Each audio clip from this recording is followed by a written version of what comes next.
Hi అండి, welcome back to my channel. అందరూ ఎలా ఉన్నారు? ఈరోజు మనం స్వీట్ పాయసం చేసుకుందాము. ఒక పాన్ తీసుకున్నాను. ఆ పాన్లో కొద్దిగా నెయ్యి వేసి జీడిపప్పు వేసాను. ఆ జీడిపప్పు కొద్దిగా బాగా ఫ్రై చేసి పక్కన తీసి ఉంచి పెట్టుకున్నాను. తర్వాత అదే పాన్లో మళ్ళీ ఒక స్పూను నెయ్యి వేసాను. ఆ నెయ్యిలో ఎండు ద్రాక్ష కొద్దిగా తీసుకున్నాను. ఆ ఎండు ద్రాక్షని కొంచెం అదే నెయ్యిలో బాగా ఫ్రై చేశాను. మీరు కావాలంటే జీడిపప్పు ఎండు ద్రాక్షతో పాటు మీరు ఇంకా ఏమైనా కావాలంటే కూడా డ్రై నట్స్ కూడా వేసుకోవచ్చు.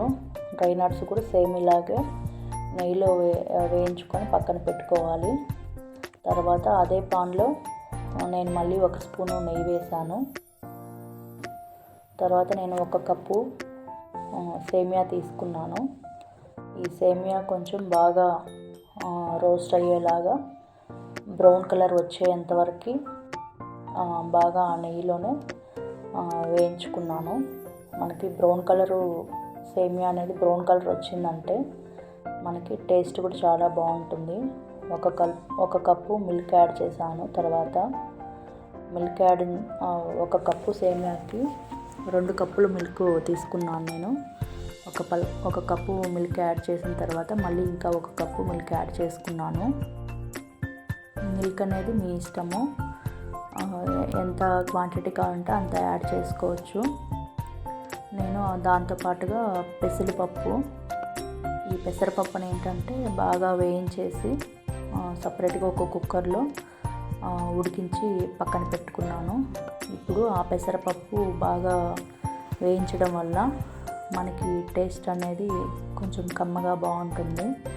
దాంతోపాటుగా నేను ఇందాక వేయించి పెట్టాను కదా జీడిపప్పు, ద్రాక్ష, అవన్నీ యాడ్ చేసుకున్నాను. యాడ్ చేసుకున్నాక బాగా మిక్స్ చేసుకోవాలి మొత్తం అంతా కలిసేలాగా. ఒక పక్కన మిక్సీ జార్లో నేను యాలకుల పొడి చేయించి ఉంచాను. యాలకుల పొడి ఇలా వాటర్లో కలిపాను. అందులో కొద్దిగా పంచదార వేసాను మిక్సీ పట్టేటప్పుడు. ఆ యాలకుల పొడి ఇప్పుడు వేసి నేను మిక్స్ చేశాను. తర్వాత ఏ కప్పుతో తీసుకున్నానో ఆ కప్పుతో 3/4 కప్పు షుగర్ తీసుకున్నాను. షుగర్ అనేది మీ చాయిస్, మీరు ఎంత కావాలంటే అంత తీసుకోవచ్చు. నేను ఒక కప్పు సేమియాకి 3/4 కప్పు షుగర్ తీసుకున్నాను. పాలు అనేది మీ చాయిస్, మీరు ఎంతైనా తీసుకోవచ్చు. షుగర్ కూడా మీ చాయిస్, చాలా టేస్టీగా వస్తుందండి.